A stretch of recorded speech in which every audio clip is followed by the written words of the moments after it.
Welcome, ladies and gentlemen, to another edition, as I frantically add us to the stream, to another edition of the DFS Report. I'm Brock Seguin. We got Zach Laing with us, as always. We have a 9-game slate on our hands this, Thursday? Thursday, April the 3rd. I'm supposed to go golfing for the first time this season on Sunday. I am just counting down the days. Cannot wait to get back out there. The NHL season is winding down, and we're going to keep bringing you the DFS report Monday through Friday till the end of the season and potentially into the playoffs. Me and Zach haven't really talked about it yet, but the first couple rounds, some pretty good DFS slates. So I'm sure we'll stick around at least for round one.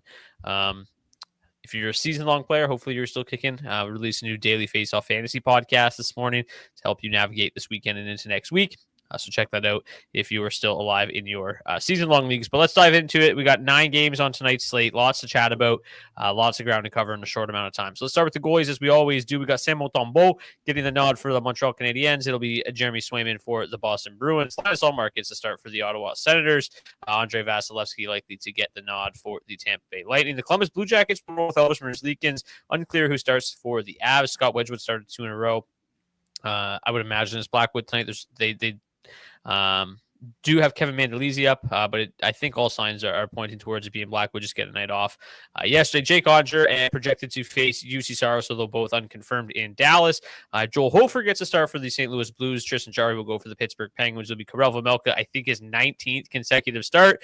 He will go most likely up against Darcy Kemper for the LA Kings. The Calgary Flames will roll with Dustin Wolf.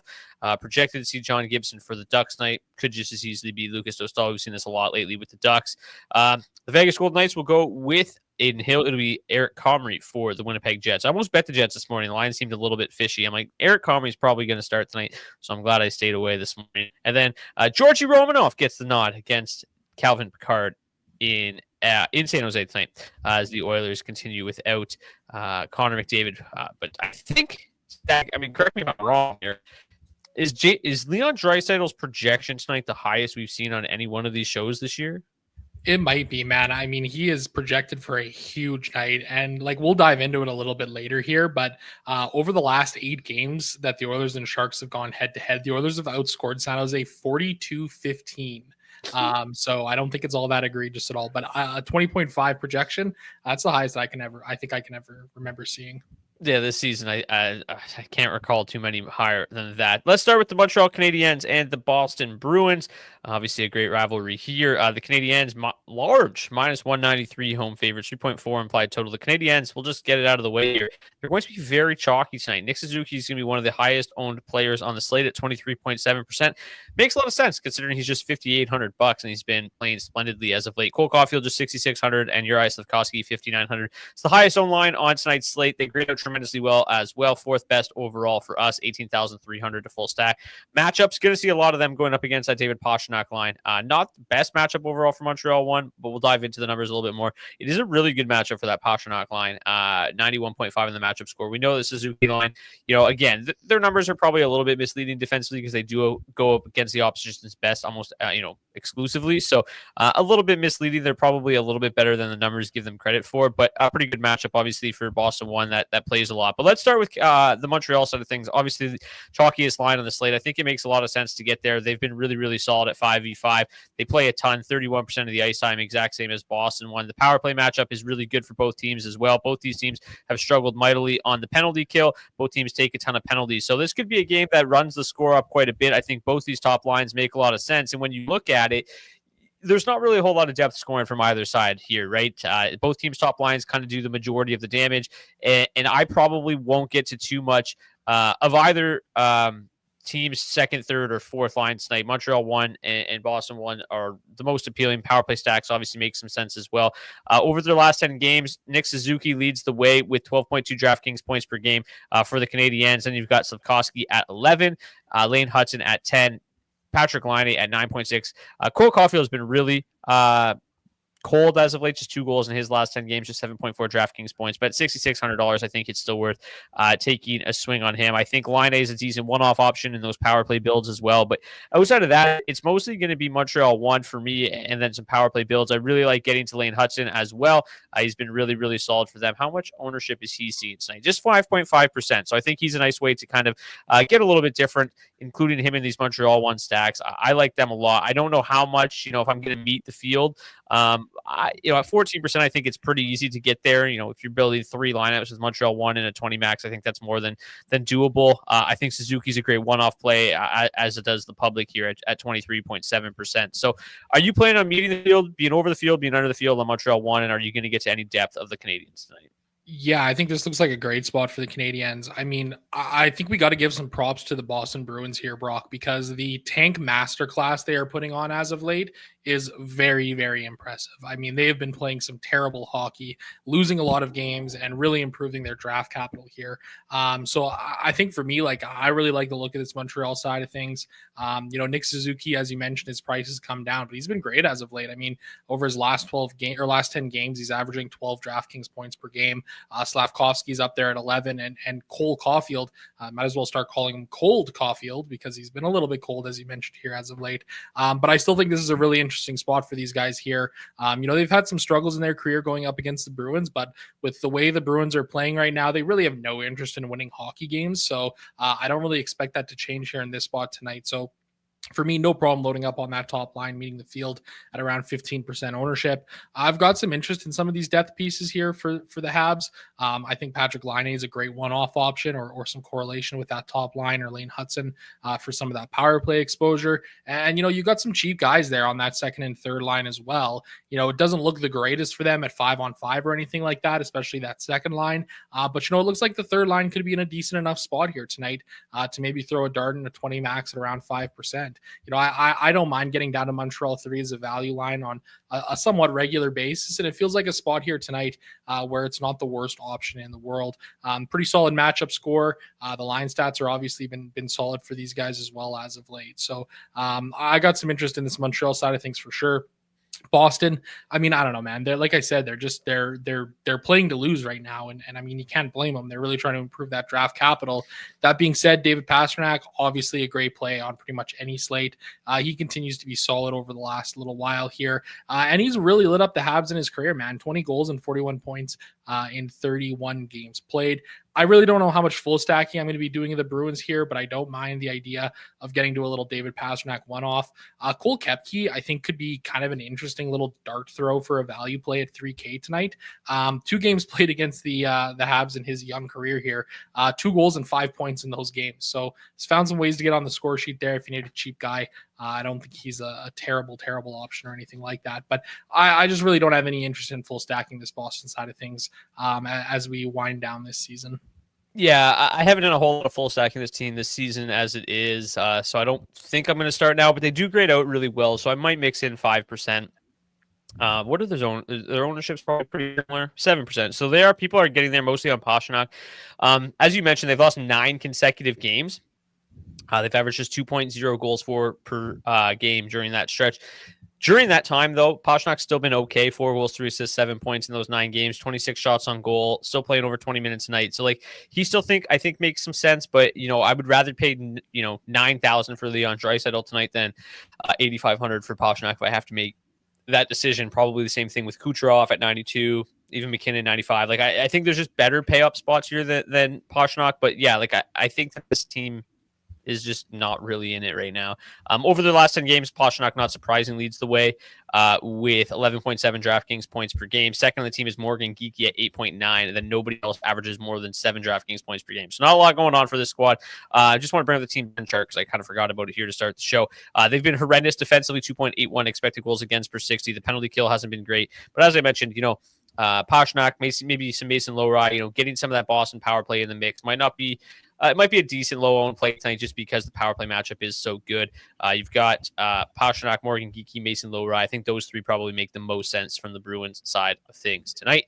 Let's move on to game number 2. We got the Ottawa Senators and the Tampa Bay Lightning. The Senators will be without Brady Tkachuk for a second consecutive game, so they will roll with the same lineup as the other night. Zetterlund with Stützle and Giroux, Perron, Cousins, Batherson, Greg, Pinto, and Michael Amadio. In terms of the matchups for this game, not really great on either side of the puck. Really low event game as well. In terms of the team trends, both teams have played very, very well defensively as of late. The offense has been pretty good, though, as well.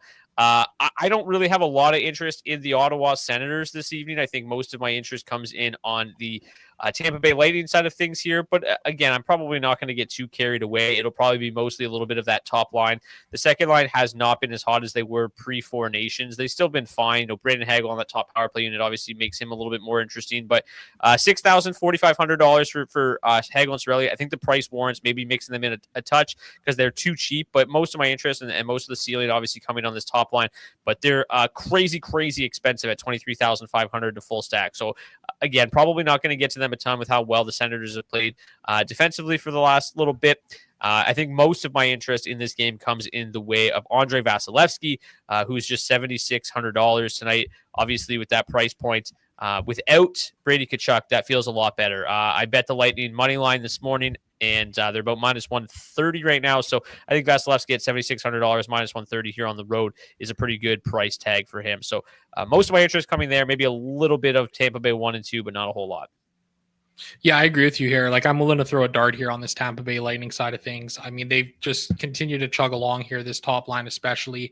They are pricey, like you mentioned. I think there's some value here on this slate that you might be able to find ways to work them in. But, there's really not a lot of people that are kind of playing them because of that price tag, just 4% owned here coming in on this slate tonight. So, if you're comfortable with some funky builds, I recommend getting to this Tampa Bay Lightning side of things. The matchup score isn't great or anything like that. The Sens have been playing some decent hockey as of late here, but I mean, it seems like a pretty good spot for this Lightning side of things. The power play matchup seems like it could be in a decent spot here, tonight as well for them, grading out with the 4th best matchup on the slate. Obviously, that top line fully correlates on the power play unit. So, another route you can go is if you're just trying to save a little bit of salary, Gensel, Point, Hagel stacks or something along those lines, if you're willing to take a risk on leaving Kucherov off of them. So, a couple of interesting ways to kind of go here. I'll probably be meeting the field on this Lightning side, maybe get a little bit more exposure just because I'm a little more comfortable with some of those funky builds.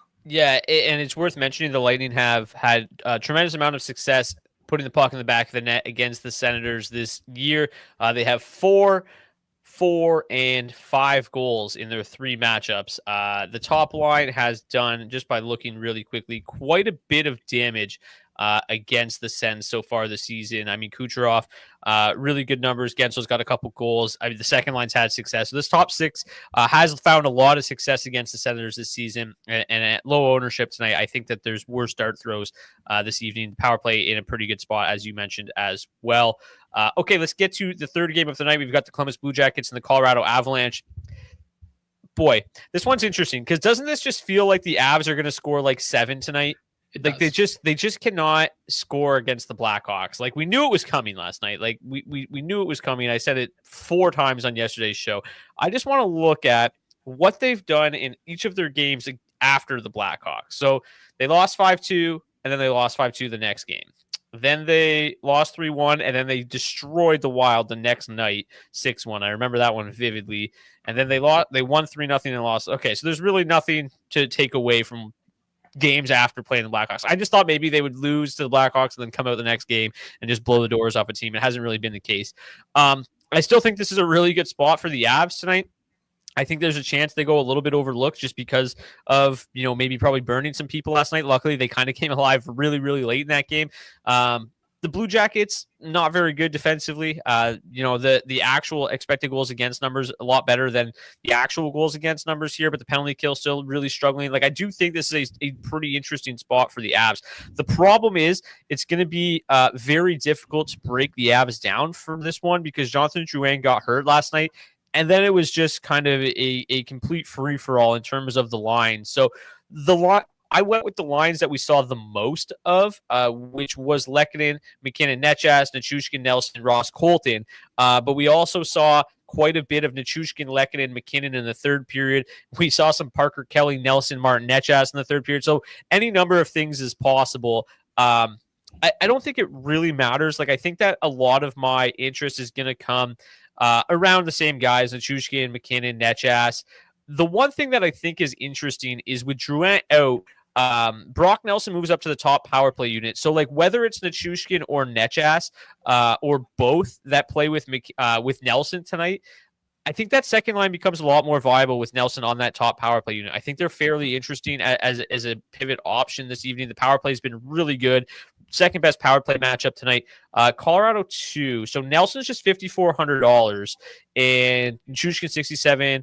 What do we got here? Netjas 62. Like, they're pretty affordable outside of McKinnon. So I really like getting back to that power play tonight. And I think I have a little bit more interest in Colorado too. Like, if it's Nichushkin, Nelson on a line together, like, I'll probably just mini stack them.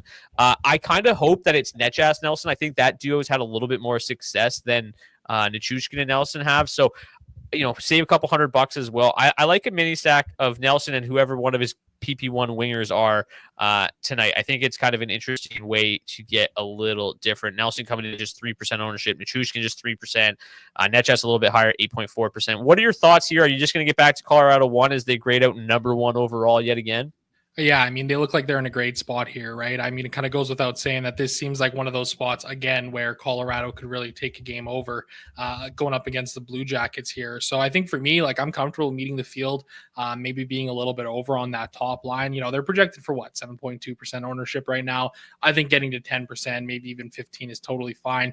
But I'm comfortable boosting up that second line as well. I mean, projecting for just 2.2% ownership right now. Valeri Nichushkin, Nelson, Colton, they're all coming in with pretty low ownership here, and I think it's a really interesting kind of pivot spot once again here for this second line. So I don't hate that idea whatsoever. Obviously, just building around the power play is certainly a route that you can go here because their power play is finally clicking and coming in with the second best matchup on the slate here, third best power play in the league over the last 10 games played. So I've got interest in Colorado for sure, but like you mentioned, it is a little tough because we don't really know exactly what those lines look like. So one-offs are certainly in play of some of these big dogs here.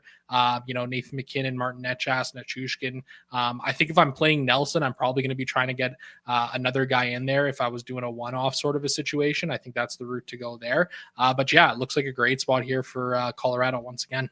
Yeah, the one, I guess, caveat tonight is they had some travel issues getting to Columbus. They landed only a few hours ago, from what I saw on Twitter. So maybe a bit of travel issues. How much does that actually affect tonight's game? We'll see. But it's something to keep in mind tonight if you're planning on playing the Avs. If that's something that scares you off in your builds, just keep that in mind. Maybe write that one down. On the Blue Jackets side of things, they obviously nuked the slate the other night. We didn't do a show on Tuesday, but they were chalky and they absolutely smashed. The price tag is still really affordable at $15,700. The problem is the matchup is just awful. Unless the Avs have huge issues with travel here and aren't themselves tonight. I don't know if I really love the Blue Jackets again tonight. Blackwood's obviously been great this season. The numbers are really good for the Blue Jackets. The power play is still kind of struggling though, and the Avs have been really good defensively. So I think there's just higher priorities for me tonight than getting to Columbus 1 and Columbus 2, and I'll be happy to play them again in some cushier matchups here in the near future. But tonight, I just don't think I'm going to really get back there all that much. How about you? Yeah, I agree with you. It feels like a tough spot. I mean, it's kind of similar to Chicago last night, right? Where it's just like, I don't really know how comfortable I am playing these guys. I mean, I think you're going to have higher upside here from Columbus, or a higher potential upside, I should say, from Columbus. I think their ceiling's definitely higher than these guys got. From Chicago last night. I don't hate the idea of, throwing a dart here on this top line. They're still cruising along at a pretty good rate. Sean Monahan looking great since he's come back from injury, averaging like 14 DraftKings points per game at $5,300. He looks like a solid play tonight. The nice thing too is like Kirill Marchenko's kind of lit up Colorado in his 3 games against them in his career, 2 goals and 5 points. Boone Jenner, 7 goals, 14 points in 17 games played as well. If you want to get a little different and play a little bit of that second line there. I'm not rushing to get there or anything like that, but I think it could be an interesting pivot play in some of these deeper field tournaments. And we know this team obviously scores a little bit more on home ice. So, yeah, like I think they're an interesting get different play. I don't think it's necessarily a huge priority, as I mentioned. But Monahan, as you mentioned, since returning, leads this team with 13.8 DraftKings points per game. But Marchenko, Jenner, Werenski, all three of them also over 11 DraftKings points per game over their last 10. So they've been playing very well. I just think it's a bit of a difficult matchup. But who knows? Maybe the Avs travel issues is really going to catch up to them tonight. No pregame nap really throws off the pregame rituals of these players, and so that could have an impact tonight. I don't, not something that I'm going to look into too much, but hey, some people are a little more superstitious than I am. The Dallas Stars are huge favorites at home against the Nashville Predators, minus 288, 3.9 implied total against the Preds, who have just a 2.3 implied total. The Predators very much lifeless here offensively, as they have been for the majority of the season. Just 1.9 expected goals for per 60. They've been okay defensively. The penalty kills struggled a little bit. It kind of sucks to see the Stars power play coming back to life, unfortunately, or coming back to earth, because they were just so much fun to play there for a stretch. But Dallas is interesting tonight. I don't think that they're really seeing like a crazy amount of ownership, and they could just absolutely crush this slate. And the matchup's okay. It's above average. It's kind of spread out. There's nothing really to break down. They're going to see a pretty even split of all four lines. The offensive metrics are still just pretty good for Dallas one. They're not like blow your socks off good. I'll mix them in. Would you rather pay $21,000 for Dallas one tonight or $23,500 for Tampa one? Oh boy, probably got to go the Dallas route. I mean, you're saving a little bit more money there. I think the upside that you could get from these top lines is pretty similar. I think the one thing that, if you're looking at the Tampa side of things, I think their ceiling's been just a little bit higher here as of late, maybe a little bit of a stronger floor as well. But I mean, this Dallas one line has been absolutely chugging along, and all three of these guys have really done damage against Nashville in their careers. Jason Robertson, 24 points in 22 games. Roope Hintz, 25 and 27. Rantanen, 31 and 27. I think the bit of salary relief that you're getting from going to the Dallas one route is probably why I would go that direction. But I think you can make a really strong argument for either of these lines.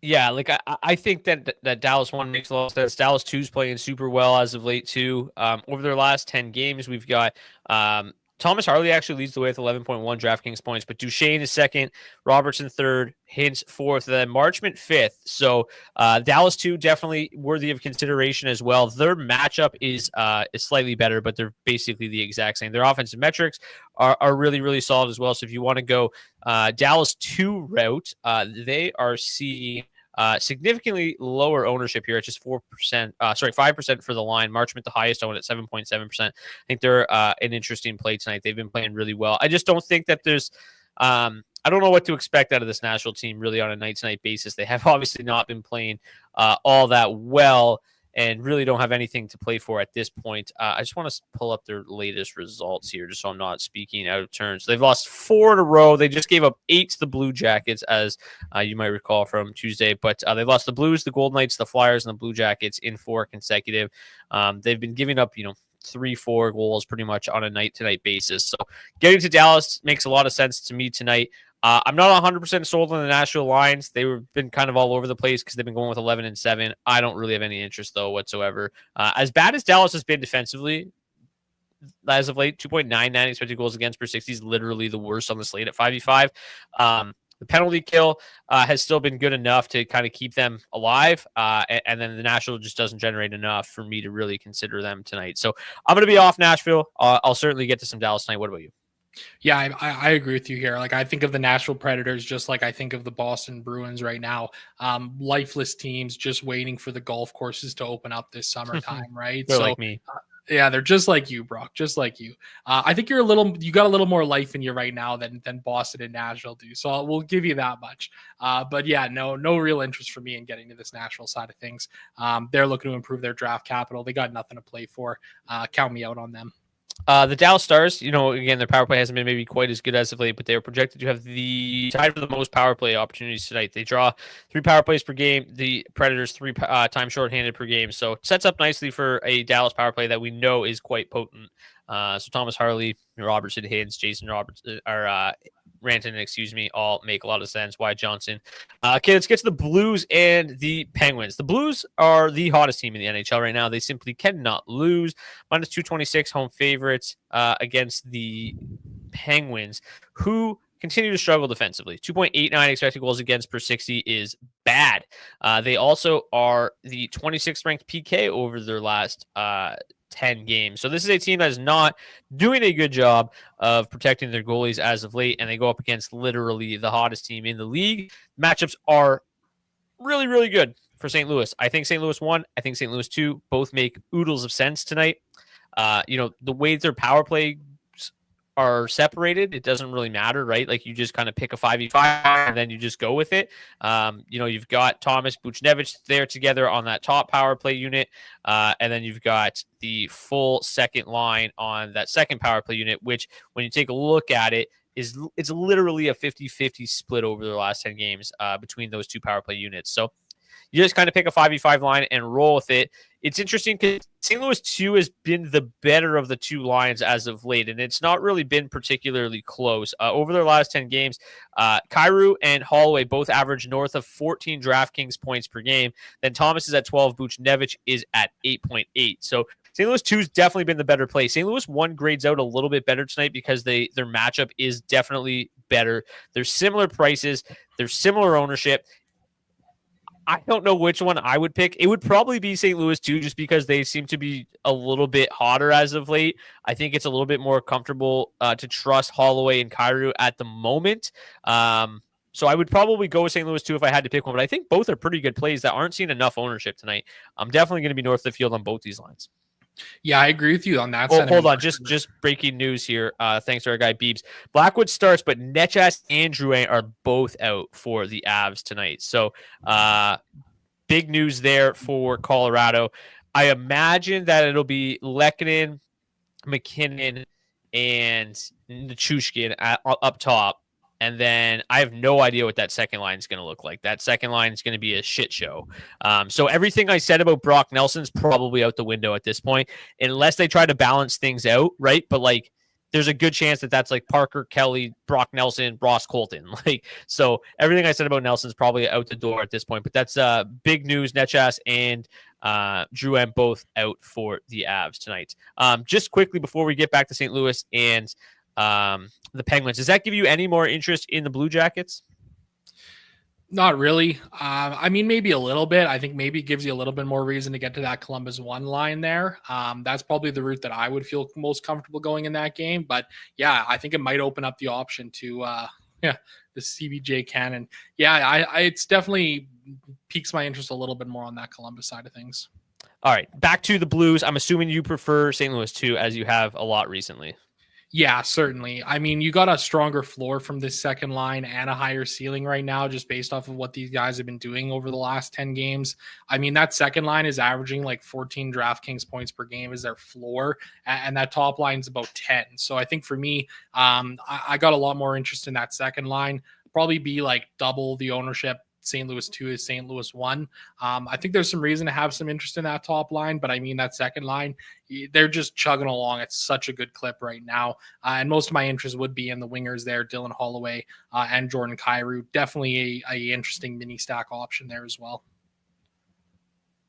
I want to run the projections here on McKinnon while we're chatting, because like how much is he going to play tonight? It's probably going to be wild. I'll run the projections here while we're chatting and see what it comes out at. But yeah, I agree. The floor is probably better. The matchup here is just what it might make me a little bit more interested in St. Louis 1. And I think when it's all said and done, I wouldn't be shocked if St. Louis 2 is much higher owned, right? So I like St. Louis 1 as a pivot option because I do think that St. Louis 2 will end up coming out with more ownership. The matchup with that Crosby line's got really good offensive numbers without Rickard Rakell, but the defensive metrics are horrific. So I think St. Louis 1, man, if they can, if they get that matchup and that Crosby line struggles as much as the chart suggests, St. Louis 1 is kind of primed to have a huge game tonight as well. And I think both could go off realistically.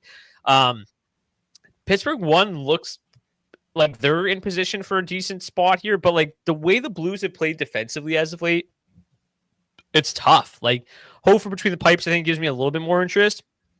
Pittsburgh 1's always kind of like a darling in the charts that is low owned. And at 17,100 with McGrody up there, I think I might take a swing at him at about 5%, and that'll probably be the extent of it. I like the matchup tonight, or not the matchup. I like the offensive metrics here. They speak to me a little bit, so I'll get to him at about 5%. But the way the Blues have played, I just don't think it makes a lot of sense to be overexposed to Pittsburgh. But they're kind of a charts darling all season long, and with McGrody instead of Raquel up there, they become a lot cheaper, and no one's playing them. So deep tournaments, I might take a swing at them at about 5%. Yeah, I don't hate that idea. Really interesting. Sidney Crosby and Brian Rust have been tremendous against St. Louis in their careers. I mean, Crosby's pretty much good against every team in the NHL, so you can kind of just, it goes without saying. But 11 goals and 24 points in 25 games for Sid the Kid. Brian Rust, though, 6 goals and 16 points in 12 games. I mean, I think they might be one of the more interesting kind of dart throw them into your 20 max lines that are out there. Rucker McGrody up there at $3,700. Obviously, a price jump from the minimum price that he had in his NHL debut. Or played a couple of games now, I should say. But had a good game against Ottawa, 3 shots on goal and a block for him. So could be an interesting little dart throw there. I wouldn't feel the greatest about it or anything like that. But I mean, we've seen Pittsburgh kind of pop off in random games against really good teams in the past. I think it's certainly in the range of outcomes for them here, but I don't necessarily feel the greatest about it. Yeah, so I ran the projections on McKinnon, projected now for 23.7 minutes tonight. So should be in for a big game. But I also think it provides a really nice boost to guys like Lehkonen and Nichushkin as well. So I've updated their projections in our charts. I'm just trying to see here. So suddenly McKinnon becomes the second best value play on the slate. Nichushkin the 6th best value on the slate. Nichushkin now projected for 13 points at $6,700. So big news there with Netchaz also being out. I think that provides a lot. As we see, the projection just broke on the charts. No big deal. We'll get to that later. Okay, let's get to Utah and LA. Honestly, I don't think I'm going to play this game at all. LA is so good defensively. The Utah power play has been anemic. I like Darcy Kemper, and that's probably it. I honestly like Utah is, I think you could get there because they're playing so well, but this is not a good matchup. It is just not a good matchup. And when you look at it, LA 2 grades at the best at 15th, you got to go all the way down to 26 to find Utah 1. Barrett Hayton back up on the top power play unit at $3,700. Maybe it's like a one-off option, but for the most part, I don't have any interest in Utah. This feels like a 3-1 LA win with probably a goal from 3 different lines from LA. I just don't think I play this game whatsoever. How about you? Yeah, I think I kind of agree with you here. I have a hard time getting to this Utah offense in this matchup. Their power play has been absolutely anemic as of late. The matchup scores at 5-on-5 are absolutely brutal for them. I like this Utah team. I think they're a fun team. We played them a lot earlier in the season here, but it's been a little difficult getting to them over this last little stretch here. I think if I'm playing any of the Kings, it's probably that second line. I mean, they're the ones who have been, the most consistent as of late, but that third line has provided some pretty solid offense for them too. I'm just not sure if I'm going to get there here on this slate with these lines. I think there's some other spots that I feel a little bit more confident in. Kemper jinx now. I mean, when we say it's lower scoring and we like a goalie, it's not always wrong. Just sometimes we miss. But to say that every time we like a goalie in a lower scoring game, they're jinxed, I think that's a little bit over the top. But you never know. It is possible. Well, you know what the old saying is, Brock, 60% of the time, you're right 100% of the time. Yeah, absolutely. And this just does, there's just not a lot to like here from this Utah side of things. I think with Cooley, with Cooley, Keller, and Gunther playing together, obviously the metrics are solid. It's just not tonight, right? Next game, sure. We'll take a look back at them, but this Kings team has been so good defensively as of late. I just don't foresee them being a great play. And then the Kings it's just too spread out in what doesn't look like a high event game. Calgary and Anaheim is the complete opposite. This looks like it could be just an insanely high event game. In fact, I believe that 106.3 is the highest pace score of the year. That's ridiculous. It's insane, right? Matchups on both sides are insane. I don't know where it sits right now, but I messaged the Discord earlier. Mason McTavish, 3+ shots on goal. His prop was at plus 110 or something like that this afternoon. He's hit that prop in 7 consecutive games, and both games against the Flames this year. He had 11 shots on goal in their last game. So I don't know if I've told too many people that it's probably not plus money anymore, but if it's still out there, that feels like a great play tonight. Okay. The Kadri line with Sharon Govich and Pospisil, bad offensive metrics. But I still think getting to Kadri one-offs or Kadri Uyghur or some type of power play stack here, makes a little bit of sense still. I like Kadri, but I don't like full stack in Calgary 1. The other Calgary lines, though, Calgary 2 continues to grow tremendously well at 15,900. I played them with Columbus 1 on Tuesday, and I was like, this will be fine, right? Like, the matchup was not good, but they were so cheap. I was like, I'm going to play Calgary 2 as, Columbus was so chalky. Calgary 2 had no ownership. I'm like, this might just work out perfectly. Columbus 1 smashed. Calgary 2 did nothing. But that was a tougher matchup than they have tonight. Tonight's matchup is glorious. They're going to go 45% of their ice time up against the third line of the Ducks, which has been very good offensively, but just track meet hockey, horrendous defensive metrics. So I really like Calgary 2 to have a big night tonight. Matt Coronado has probably been one of their best players as of late. Morgan Frost, sees some power play time. Jonathan Huberdeau has been awesome here in the second half of the season. So I love Calgary 2 tonight in a big spot. I think that the floor you get from Calgary 3 with that price tag is pretty good as well. Farabee shooting the puck a decent amount. Coleman shooting the puck a ton, $4,400 and $4,200. Backlund probably the one I would leave off if I had to, but he's okay too. To full stack them 12,600, I think is a fine play. Especially if you're playing them with one of these really expensive lines like Colorado 1, like Dallas 1, like Tampa 1. I think that the floor you get from them and possibly a high ceiling with this matchup is really good. So I love the Calgary second and third line. I like Kadri. I like the Flames a lot tonight. They score a lot more on home ice as well. On the Duck side of things, man, there's one red flag here. Troy Terry left the morning skate early. I believe it was Terry. I'm like 99% sure it was Terry, not Petrano. I got to make sure because I can't just be pulling. Yes, Terry left the skate early. He was banged up the other night. I don't know if he goes tonight. Nikita Nesterenko moved up on the top line in practice if Terry's unavailable tonight. They've been great. Obviously, they're not that expensive at $15,100. Matchup-wise, they have the best matchup. And then it gets kind of worse as you go down the lineup. But this third line's been unbelievable as of late. Zegras, McTavish, that I just mentioned, his floor has been incredible. And Colangelo, they've been good. Like, honestly, I could talk about Calgary 1, 2, 3, Anaheim 1, 2, 3, and literally have interest in all 9 of these lines tonight. Yeah, absolutely, man. Like I think you could talk me into playing any of these lines. I mean, it's really interesting seeing the low ownership coming in on this Anaheim side of things. I guess I can understand why the public might be a little bit apprehensive thinking about, the Flames being a strong defensive team with Dustin Wolf standing on his head more often than not. The truth of the matter is, though, if you can pull up the last 10 games, like, it hasn't necessarily been the case. I mean, the Flames are giving up 2.75 goals against per hour, 2.5 expected goals against per hour, just an 891 team save percentage over their last 10 games. Like, the Flames haven't been tremendous defensively as of late or anything like that at all. And the exact same thing can be said for this Anaheim side, and maybe even a little more so. I mean, look at the expected goals against number for the Ducks. Like, this game does feel like an absolute barn burner to steal the title of our Flames Nation podcast. This second line, I got a lot of interest in playing these guys here. It looks like a really good spot for them. Their floors have been really solid as of late. Like, basically the floor in this entire game is just massive. And that's why we're seeing such a high pace score in this game. So consider me bought in on this one being a really interesting offensive game. You can talk me into any one of these top 6 lines for each side of things. I don't know if I necessarily have like a real lean either way, particularly. I'm going to make you have one, because if you had to pick a line from each team, you had to play only one of them. Which one would it be? I'll go first. I'll cut you off. I'll let you give you some time to think about it. I'm going to go Calgary 2 and Anaheim 3.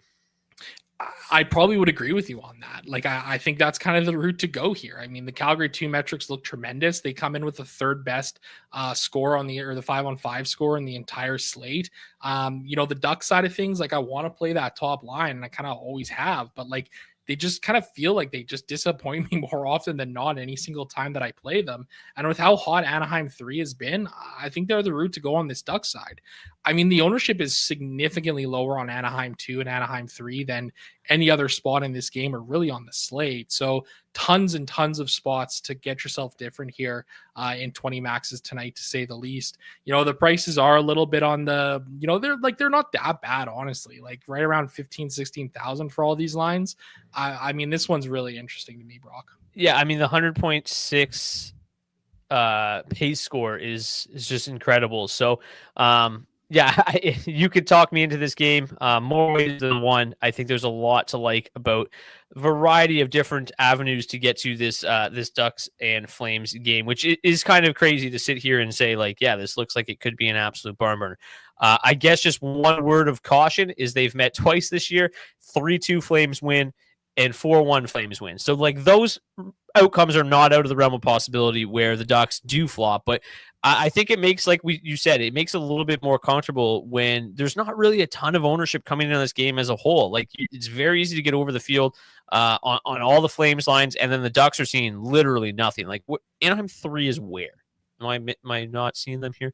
That's 2. 3 is 0.9% ownership. Yeah, I'll get to the Ducks tonight. I don't care. Yeah. Any final thoughts here? I don't know if I brought up the power play. 6th and 13th best. Any final thoughts before we move on? No, I think you nailed it with that final thought there. I'll get to the Anaheim Ducks tonight. There you go. Vegas and Winnipeg, another game that doesn't look all that high scoring. With Eric Comrie getting the nod, I think obviously makes the Vegas Golden Knights a little bit more viable. Matchups are pretty bad on both sides.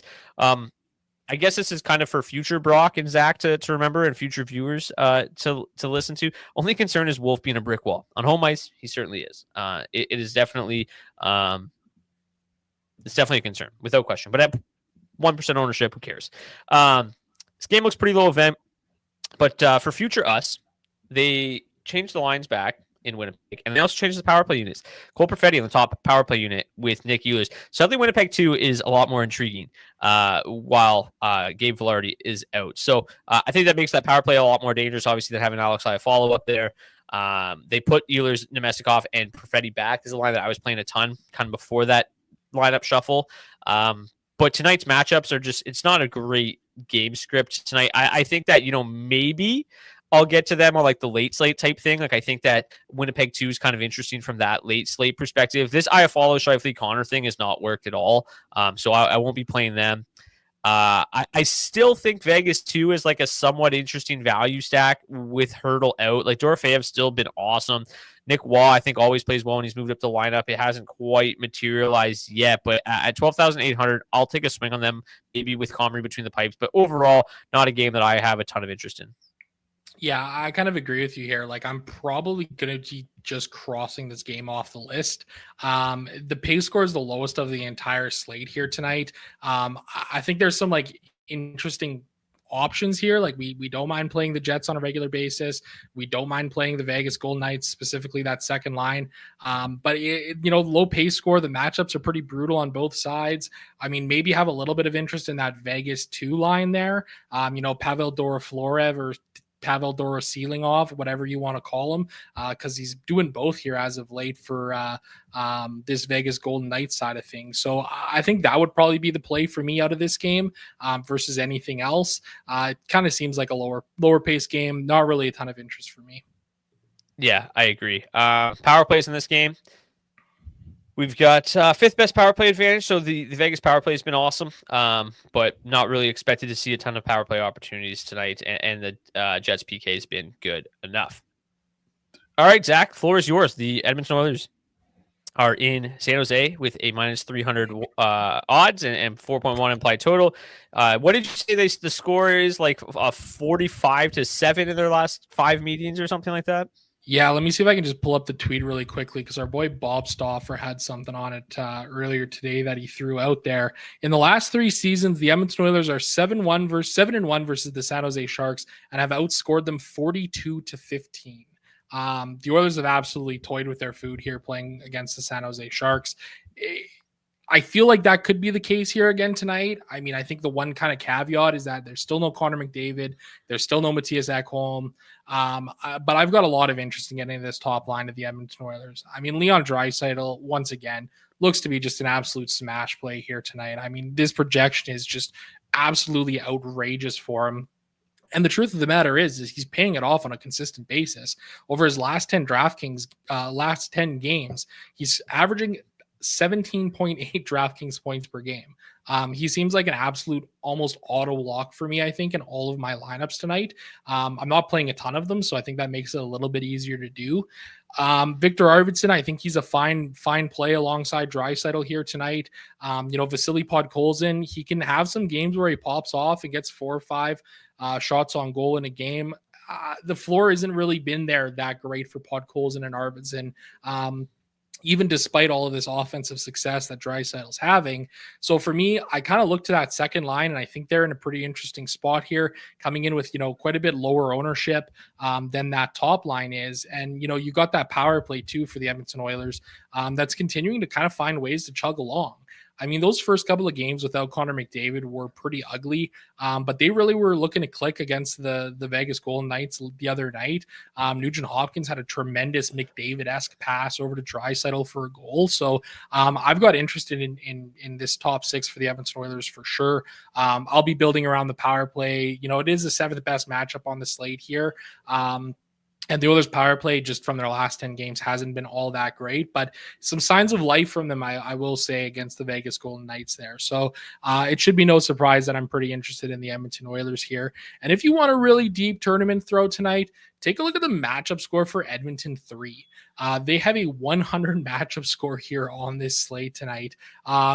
Jeff Skinner is pretty expensive up there at $6,200, but if you want to get really freaky with it, I don't hate that idea whatsoever. Janmark and Brown, they have some games where they get some really good looks. I could definitely see them getting on the scoreboard here tonight. And at the very least, you're getting a pretty okay floor from Jeff Skinner as of late.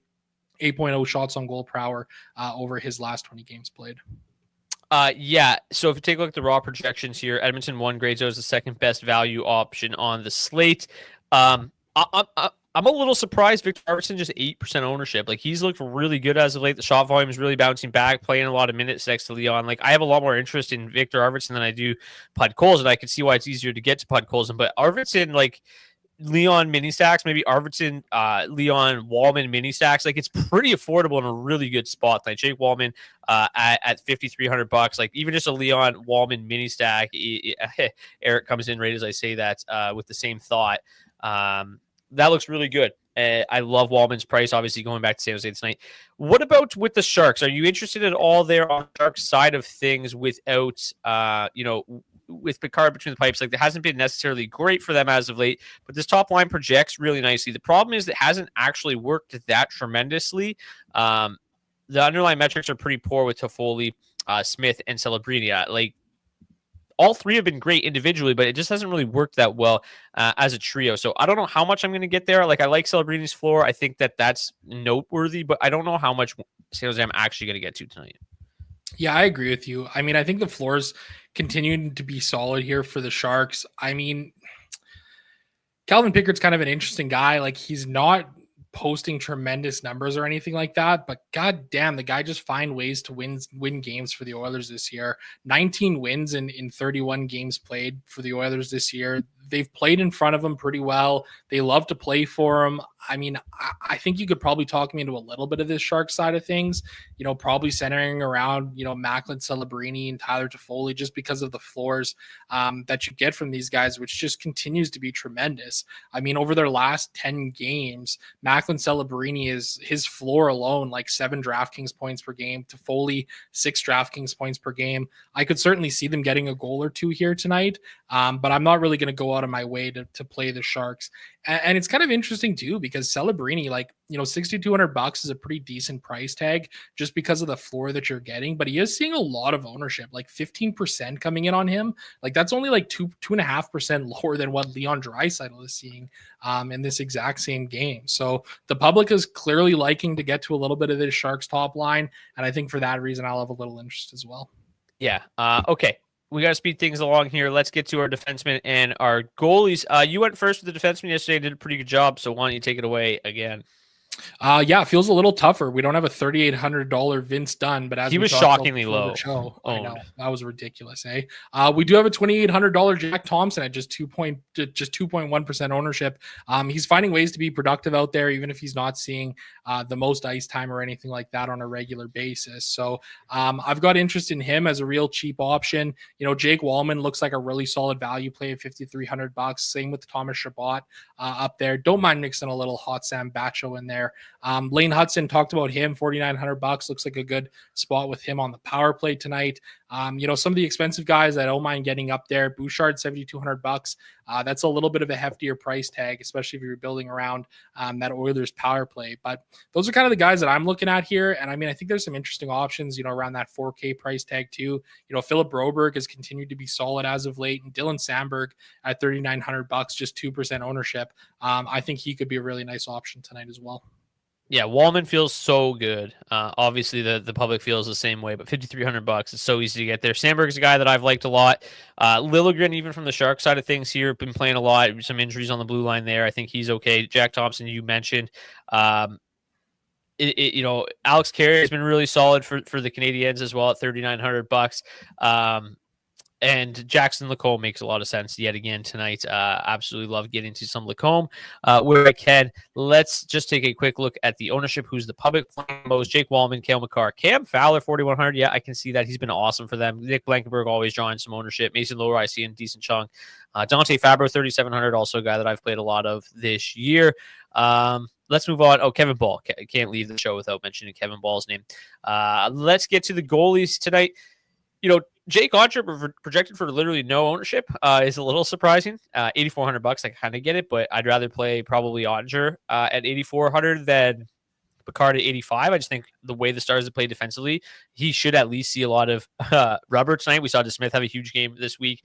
Oettinger could be a really nice play if Nashville's able to rack up the shots without scoring goals. So yeah, I don't mind it, but yeah, I think most of my interest here, Darcy Kemper, I mentioned I really like him. I really like Vasilevsky as well. Outside of that, it starts to get a little bit dicey. Who are you planning on rolling with tonight?